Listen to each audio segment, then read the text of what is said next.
Okay. So to say allow, you might need to accept. Accept. Yep. Just hit OK. Is that?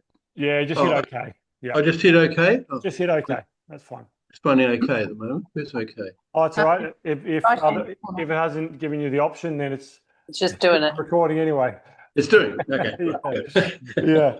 So I look at, a bit of a sort of preamble. As I've mentioned in the emails, this is, because obviously there's people that still want to engage with the community and want somewhere to be able to come and exercise, and run and join in some sessions. So I'm going to do a few of these, a couple of these a week. So at the moment, it's, the balance and stability one on Wednesdays, and then a mobility and mindfulness one on Sunday mornings, which it might be a challenge because the kids will be around. So you might be entertained. I don't know how much mindfulness will be going on with the kids around, but it'll be a real good It'll test. be fun. Yeah, it'll be a real good challenge. And look, the idea is actually that we start to build this out, and I want to get some other people to come in and run some meditation sessions, and also maybe do some some more community-based stuff where we have some storytelling sessions and bits and pieces, and we'll just build it out so that people can sort of come on in and engage in a community, an online community, so that we're not always confined to the four walls of the gym. But so today's one, the balance and stability, it's a pretty broad topic, because our balance. Oh, sorry, I'm just going to go around and mute everyone just so that I don't get that interference. That's the beauty of doing this, is I can play ruler. So balance obviously is influenced by so many different parts of physical system and different energy systems and our physiology. So we've got nervous system inputs, musculoskeletal system inputs, emotional regulation inputs affect our balance. There's so many different things that affect it. So it's a broad topic, and when we talk about stability, we immediately people start to think of core stability, but there is stability around particularly around the joints of the body, like the more mobile ones: shoulders, hips, ankles. So we're going to explore different aspects of balance and stability throughout these sessions, and some of them may not always look like just standing on one foot, but they all interrelate and work together. So I think the best place to start is I'm just going to go through what's called a 4-stage balance test, and you can do it with me as we go. And it's a nice little one to do at the start of the session, then we can come back to at the end, and you can even see if there's any changes in balance and stability from this short half-hour session. So as I move around, I'll just step back. I'm just going to pin my video so that I can see what you can see. Here we go. Okay. So if I come back all the way to here, I've got a microphone on, so you should still be able to hear me. Now, first of the 4 stage is just standing with your feet together. So just about hip width or a little closer. And even just standing like that, some people find that even difficult in terms of balance. I'm just going to turn some lights on there so you can see. So even that sometimes, if you can stand there without any, assisted walking device or anything to hold on to, great. 10 seconds there, that's your first stage. The second stage is to try and stand in a tandem stance, or semi-tandem, where you've got a sort of staggered stance. You bring the feet a little narrower, and say that the big toe of your right foot is in next to the heel of your left foot. And you see if you can stand there 10 seconds without a wobble. And then you try the other side. Right foot forward, left foot back. Trying to stand there. 10 seconds. If you achieve that, the next stage is a full tandem stance. This is where we go heel toe. And now it becomes a little more challenging. All of a sudden, we've narrowed our base of support, and we're going heel toe. And see how you go there. And the aim is to try and stand for 10 seconds. And if you achieve that, we'll try right foot forward, left foot back, the other one, aiming for 10 seconds. And then the last one is a single leg stance. Now, whether you got the leg out to the side, into the middle, either way, it's trying to stand 10 seconds on one foot, head up, chest up. If you achieve that, then you go the other side, 10 seconds, Now, if you get through all those stages, great. The next sort of stage of balance then is to then try and do some of those with your eyes closed. Now, when we close our eyes, we take away the visual system, which is where we gather all our sort of information about the environment around us, gives information to the brain, tells us where our body is in space, enables us to stand up. As soon as we close the eyes, all of a sudden we lose that visual input, and we're only relying now on our proprioceptive system, so the muscular system, to give us feedback about where our center of mass is in space, and also our vestibular system, which tells us where our, which way our head's going. So it goes forward, the sort of, the inner ear, fluid in the ear sort of goes one way and tells us we need to come back to this way. And so we only got those two systems to rely on when we close our eyes. So if you go through that 4-stage balance test with the eyes open successfully, then try it with the eyes closed and see at what stage you can get to. Now, the first part of balance that we are going to sort of work on and integrate with stability is our diaphragmatic breathing and sort of core. So you can do this sitting down or you can do it lying down. I'm going to do it lying down because when we lie down, we are forced to, so as soon as I come down into this position, as soon as I'm down here, I am forced to relax the body. I no longer, even when I'm sitting up, I have to create a bit of tension to keep my spine upright. But when I lie down, I take that sort of nervous system input away from those muscles around that are working to stabilize the spine, and I can really start to sort of focus on engaging different areas. However, if you struggle to get up and down from the floor, you can do this sitting down. What I want you to do, either sitting or lying down, the first thing we're going to do is just focus on diaphragmatic breathing. Now, I put one hand on my chest, one hand on the belly, and I want you to take a big breath in and then slow exhale. Big breath in,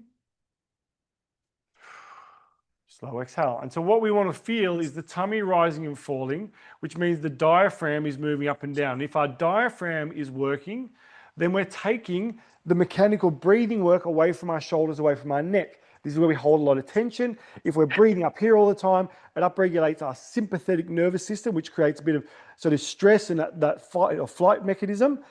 That can affect our physical function because our nervous system is all tight and ready and wired for action and not relaxed and responding, to the environment as effectively. So nice slow breathing control, and that diaphragm also works as the top of our core.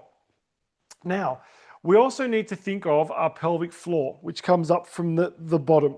Now, we had a pelvic floor physiotherapist in the gym just recently talking about, issues, particularly, with issues like prolapse and pelvic floor issues, both for men and women.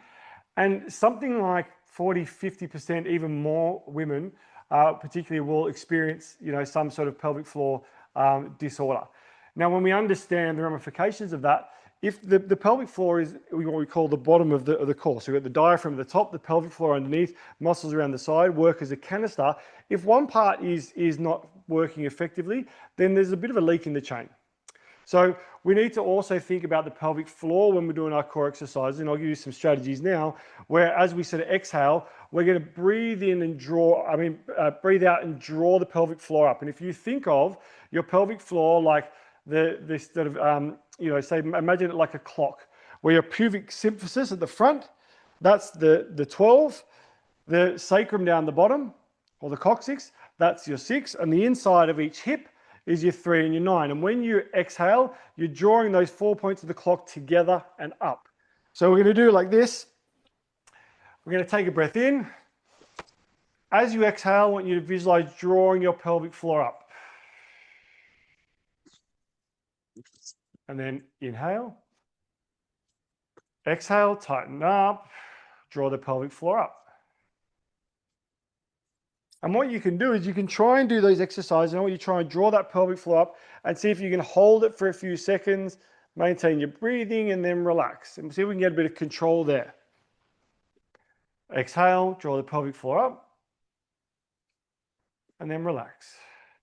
Now, what you might find is that when you do that, if you take your fingers down into the lower part of your abdomen, right down where you imagine your bladder is, if you push your fingers in there, that's where your transverse abdominis is. Now, as I draw my pelvic floor up, I actually start to feel those muscles tighten up as well. Now, when they do, that signifies to me that those sort of deep lying core muscles are working at the same time. So, which is what we want. We want to be able to breathe, get the diaphragm working, pull the pelvic floor up, keep those muscles around the midsection tight, and then maintain our breathing to ensure that we're getting oxygen to the body and the brain. So let's take a breath in. Push your fingers down into that lower abdominal area. On the exhale, tighten up around your midsection, draw the pelvic floor up, hold there for a moment. See if you can inhale again without losing tension. And then exhale. And just try and maintain that breathing, keeping everything tight around your midsection. And then relax. And then do it again. Take a breath in. Tighten up around that midsection. Draw the pelvic floor up and hold. And breathe. Okay. Now, one of the exercises we do in class is we focus on drawing that pelvic floor up, keeping the tummy tight, and then moving our legs at the same time. So we're going to move one leg out and in, one leg out and in, and you can do that while sitting down. You don't have to do it whilst lying down. Give it a go. But see if we can isolate the movement of one hip, so moving one leg, whilst keeping the rest of the body nice and still with a bit of core control. So, I've got a bit of background there. So I'm sorry, Lindsay, I'm just going to put you on mute there so I don't get that background noise. Okay, so try this with me. I'll just see if you can see the leg there. What I'm going to do is I'm going to take a breath in, tighten up around that midsection. On the exhale, draw that pelvic floor up, and I'm going to try and hold there, and I'm going to take my leg out to the side and back in, without allowing the rest of the body to twist with it. So let's stay nice and tight. Leg out, leg in, leg out, leg in. You're maintaining your breathing. It's really hard to hold that pelvic floor up each time, but I just want you to be thinking about it each time you exhale to try and draw up. And let's try the other leg out to the side and back in. Out to the side and back in.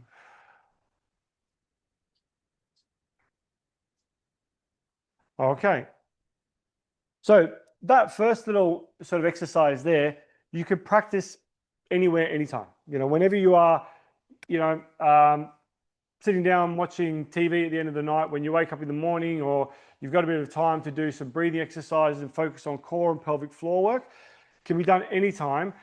Once we slow down our breathing and we get that core working, that is the first part of activating our stability and getting stability and good sort of nervous system input. When we are stressed and not breathing correctly and not getting that area working, we're more likely to have sort of dysfunctional movement patterns. Now, I'm going to come up. I'm going to focus on now the next sort of part of the puzzle. So one of the things, if you've, for those that have been to my classes and known some of my work for a while, I'm always keen on working on the feet. When it comes to obviously balance and even any sort of form of movement, we evolved to be these, incredible bipedal species standing on two feet instead of four. So we've got this incredible nervous system input that comes from underneath our feet and goes up to our brain and back down to tell us where we are in space and how well we're moving. So if we have nice and strong, well-functioning feet, we're more likely to have greater stability and greater physical function. So if you're in the comfort of your home, which most of you are, you should have no problem taking your shoes off. I want you to be barefoot for this one. And we're going to start with just some very basic foot exercises just to get the blood flowing and get the muscles of the feet working. Now, this is going to be thrilling TV because you'll just be looking at my feet. But best way to do it is for me to, and this is a judgment-free zone. I'm missing a toenail on this one from soccer on the weekend. They're a little bit bent and ugly. This one's probably broken, who knows. Judgment-free zone. What I want you to focus on first, I want you to try and do what's called toe yoga. See if you can lift your big toe by itself and then your little toes by themselves. Big toe, little toes. Big toe, little toes. And what we are doing here is just not only improving the relationship between the brain and the muscles of the feet, improving that nervous system and neural connection and pathways from one end of the body to the other. But by doing this, we're also increasing blood flow to the joints there. We're working the little muscles of the feet. We're improving our motor control and coordination, as opposed to having them shoved in, a shoe all day and rigid and not moving. So if you think of what happens to your hand or your wrist, if it's stuck in a cast, it atrophies, things get weaker, they get softer, the joints don't get as much nourishment. Now, when we are able to move things around and isolate some of that movement, we are improving blood flow, improving motor control, improving strength. Try on the other foot, big toe up, little toes. Big toe, little toes.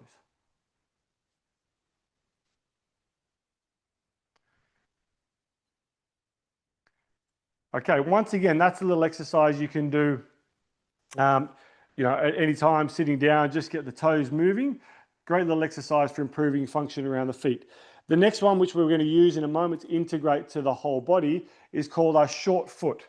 Now, if you just watch this foot here, I'll do this, you might need to do this standing up, it's a bit easier, is I'm going to push my big toe into the floor and try and drag it back towards my heel.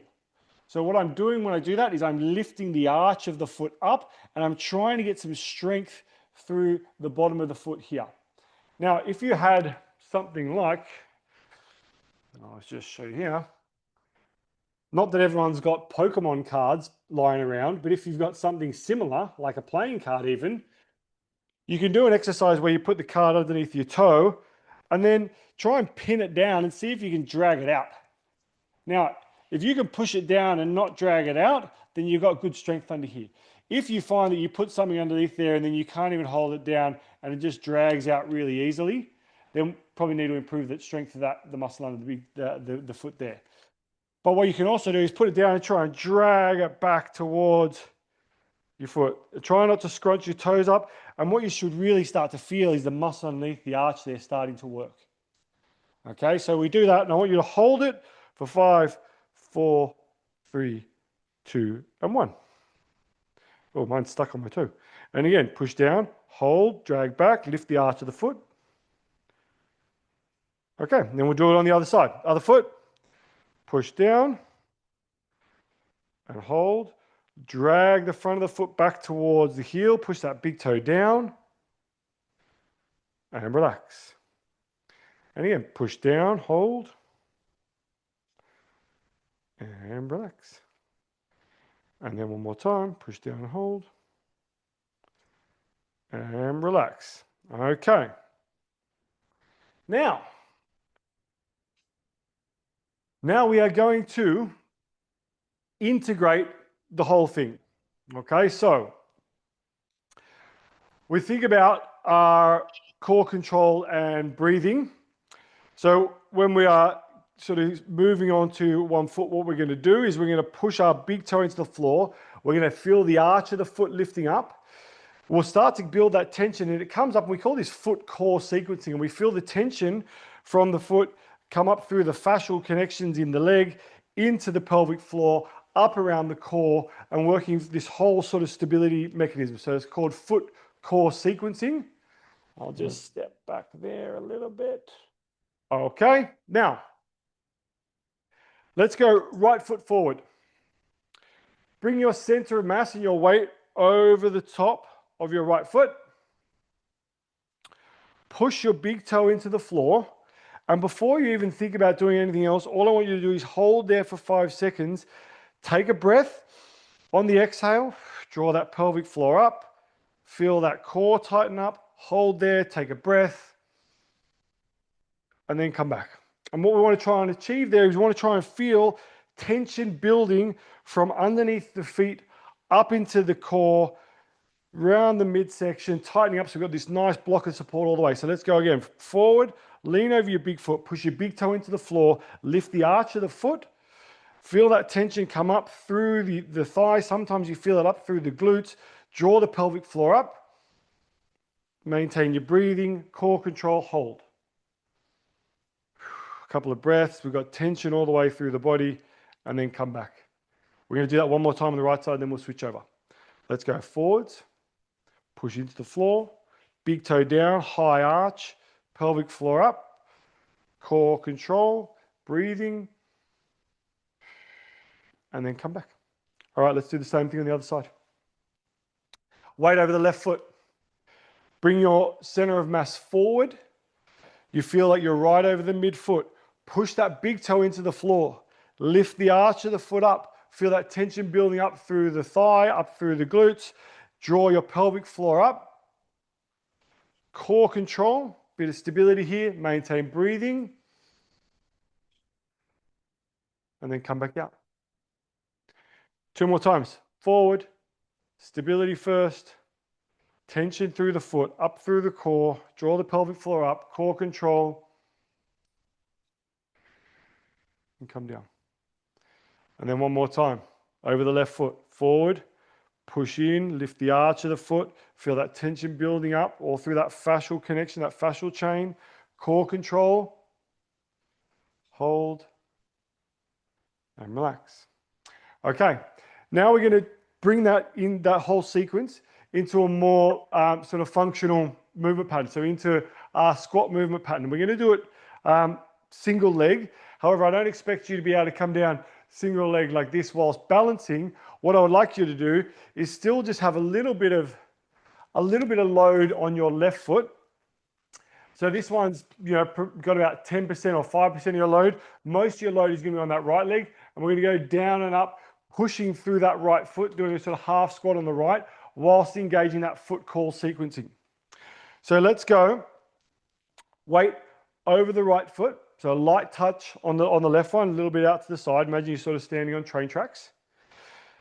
Foot core sequencing. So let's push the big toe in, bring the arch of the foot up, get that core control, sort of pelvic floor up, bit of tension through your midsection. Then our first movement, bum goes back a little, chest goes forward. I've still got my weight over the midfoot. You're going to lower down a little. Don't have to go too far. And push into the floor, right through that foot to stand back up all the way. And we should be feeling tension not only through the muscles of the foot, but the thigh working, the glutes, pelvic floor. I've still got my core switched on. Let's go again. Back, down, push as you stand up.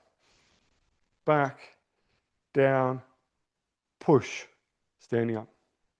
2 more. Back, down, and push. Back, down, and push. Good. Let's go same thing on the other side. Left side. Bring your weight over your left foot. Push the big toe down into the floor. Lift the arch of the foot up. Feel that tension building up through pelvic floor. Draw the pelvic floor up. Core control. Bum goes back, chest goes forward. I feel the muscles of the left hip engaging. I lower down, light touch on the right, most of the weight on the left. Push through the floor to stand back up. Back, down, push. Really connected into the floor. Tension coming up through the body. Back, down, push. Back, down, and push. Beautiful work. Okay, last couple. When we focus on our lower body work, quite often we do, we work on our squat movement pattern, but we also work on our hinge movement pattern, which is hips back and forward, muscles behind the legs doing a lot of the work. In terms of activities of daily living, how often are we going to pick something up where we do this and up? That is a hinge movement, right? I'm coming back, hinging here, lifting up. We don't want to be coming here and just flopping over and using my back to curl back up. We want to use the power of the hips. But let's think about engaging that foot core sequencing as we do it.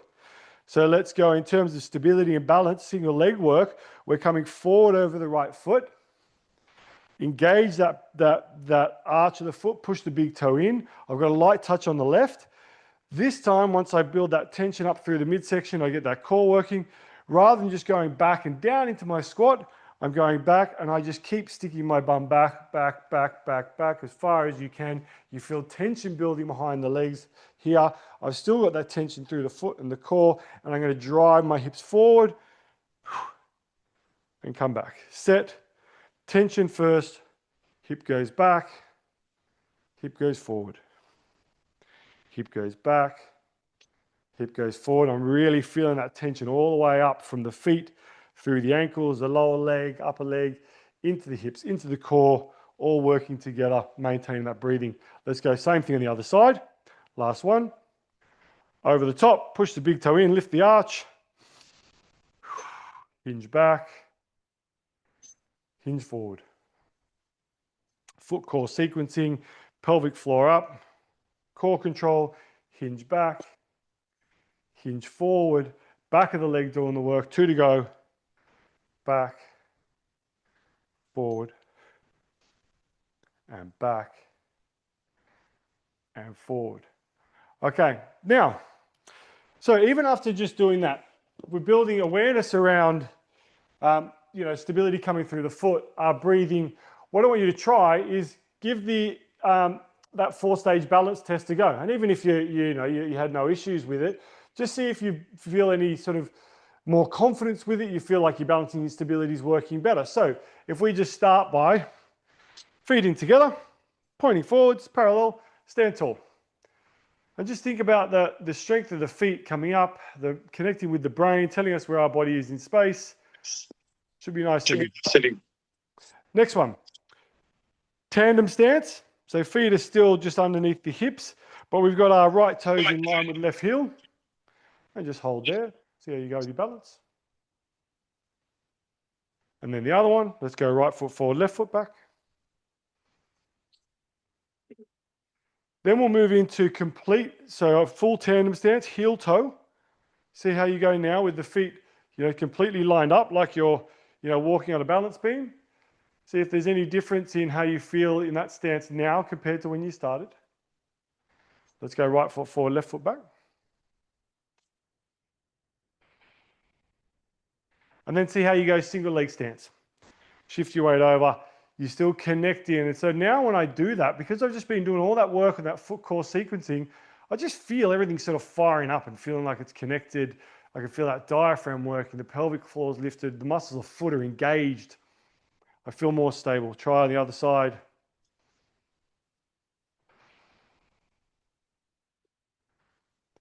And then if you're glutton for punishment, you can go and do them all over again with your eyes closed.